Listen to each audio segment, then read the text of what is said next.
कोयले की कमी से कई राज्यों में बिजली संकट। यूपी में बिजली संकट को लेकर गृह मंत्री अमित शाह और 2 अन्य मंत्रियों संग सीएम योगी ने की बैठक। शाह जल्द ही समस्या का समाधान की मांग।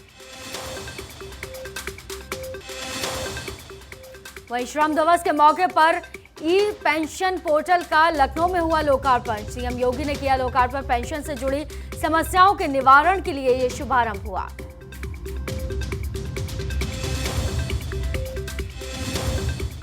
मॉल में हत्या का वीडियो आया सामने। ब्रजेश राय की पत्नी का आरोप, फोन के साथ हुई छेड़छाड़, कई चीजें कर दी गई डिलीट।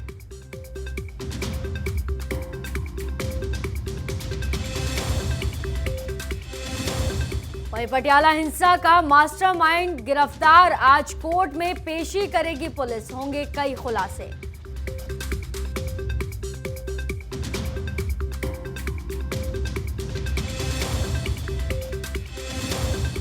वहीं कोरोना केस मिलने का सिलसिला भारत में भी जारी। पिछले 24 घंटे में देश में मिले कोरोना के 3,324 नए मरीज।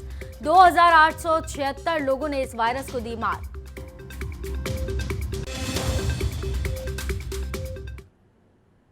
नमस्कार, आपके साथ मैं हूं जोहम रुबा और आप देख रहे हैं संभव टीवी। आइए बड़ी खबर की ओर रुख करते हैं। यूपी में बिजली संकट को लेकर सीएम योगी की बैठक। दिल्ली में गृह मंत्री अमित शाह और 2 अन्य मंत्रियों के साथ ये बैठक हो रही है। तो यूपी में बिजली संकट को लेकर सीएम योगी की एक बैठक। वहीं दिल्ली में गृह मंत्री अमित शाह और 2 अन्य मंत्रियों के साथ ये बैठक हो रही है। कोयले की कमी से राज्यों में बिजली संकट छा गया है। वहीं सीएम योगी ने शाह से जल्द ही इस समाधान की मांग की है। सीएम योगी ने शाह से जल्द ही इस समस्या के समाधान की मांग की। सीएम योगी ने ऊर्जा मंत्री के सामने भी उठाई समस्या। सीएम योगी ने रेल मंत्री अश्विनी वैष्णव के साथ भी की बैठक। वहीं कोयले की सप्लाई के लिए रोजाना 15 रैक की रखी डिमांड। तो कोरोना का कोयले का संकट जो है वो कई राज्यों में छाया हुआ है।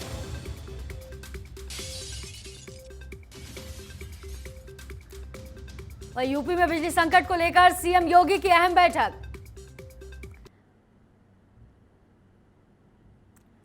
तो यूपी में बिजली संकट को लेकर सीएम योगी की अहम बैठक हुई है, क्योंकि गर्मी का मौसम आ चुका है और बिजली की समस्या का सामना हर राज्य, हर शहर में किया जा रहा है। कोयले की कमी देखी जा रही है। राज्य बिजली संकट से जूझ रहे हैं, लेकिन सरकार द्वारा भी इसको लेकर कई तरह के प्रयास किए जा रहे हैं। इसी समस्या के समाधान को लेकर सीएम योगी ने आज अहम बैठक की है। रेल मंत्री अश्विनी वैष्णव के साथ भी यह बैठक की गई। कोयले की सप्लाई के लिए रोजाना 15 रैक की रखी गई डिमांड।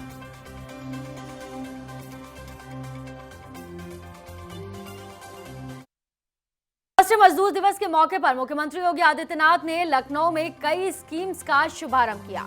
उत्तर प्रदेश के सरकारी कर्मचारियों के लिए सीएम योगी पेंशन से जुड़ी समस्याओं के निवारण के लिए ई पेंशन पोर्टल का शुभारंभ किया गया।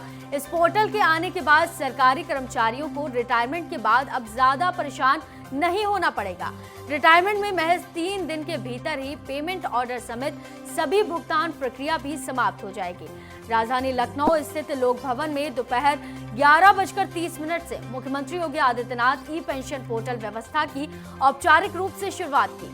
इस पोर्टल के जरिए रिटायर्ड होने वाले राज्य सरकारी कर्मचारियों के लिए ऐसी व्यवस्था की गई है जिससे रिटायरमेंट के 3 दिन के भीतर ही उनकी ग्रेजुएटरी तथा अन्य सभी राशियों का भुगतान कर दिया जाएगा।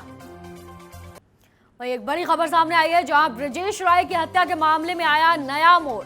नोएडा के गार्डन गैलेरिया मॉल में पब में हुई थी हत्या और मृतक की पत्नी पूजा ने लगाया बड़ा आरोप। ब्रजेश राय की पत्नी का आरोप है कि फोन के साथ छेड़छाड़ की गई है।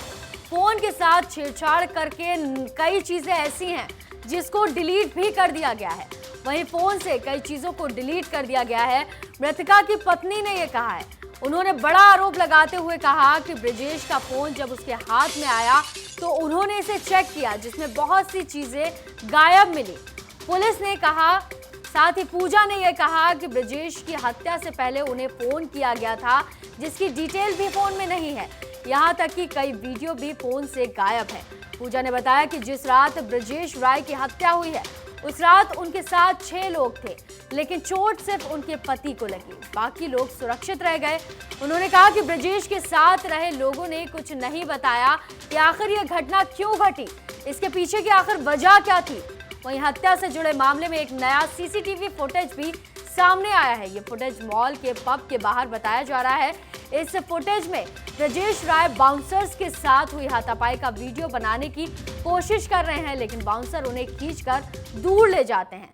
इस फुटेज में कई लोग एक साथ देखे जा रहे हैं, साथ ही हाथापाई भी होते हुए देखी जा रही है। हालांकि पुलिस को अभी तक पब के अंदर का सीसीटीवी फुटेज नहीं मिला, जिससे चीजें और भी ज्यादा साफ हो सकती हैं। कहा यह जा रहा है कि विवाद तो पब के अंदर ही शुरू हुआ था, जो कि बाहर गैलरी तक आ पहुंचा। फिलहाल पुलिस इस मामले में वारदात के दिन पब के अंदर क्या हुआ था, इसकी छानबीन में जुटी हुई है। तो ये बड़ी खबर सामने आई है, जहां कई खुलासे होने की बात कही जा रही है। सीसीटीवी फुटेज पब के बाहर जो गैलरी है वहां की मिली है, जहां पर वीडियो बनाते हुए नजर आ रहे थे और बाउंसर्स ने उन्हें रोका। लेकिन अब ये बड़ी खबर सामने आ रही है कि सीसीटीवी बाहर की जो गैलरी की निकल कर सामने आई है फुटेज, उसके आधार पर भी पुलिस छानबीन कर रही है, पुलिस कार्रवाई कर रही है। विवाद पब के अंदर शुरू हुआ था, जो कि बाहर गैलरी तक पहुंच गया। फिलहाल पुलिस कई आधार में ये मुकदमे दर्ज कर चुकी है और छानबीन में भी जुटी हुई है। वहीं पंजाब में पिछले कई दिनों से लग रहे बिजली की पावर कट की वजह से इंडस्ट्री के कामकाज ठप होने की कगार पर है।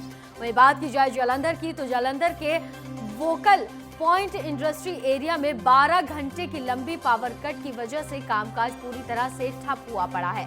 ऐसे में इंडस्ट्रियलिस्ट का कहना है कि अगर यही हालात रहे तो पंजाब से माल लेने वाले व्यापारी और राज्यों से माल लेने के लिए जाएंगे।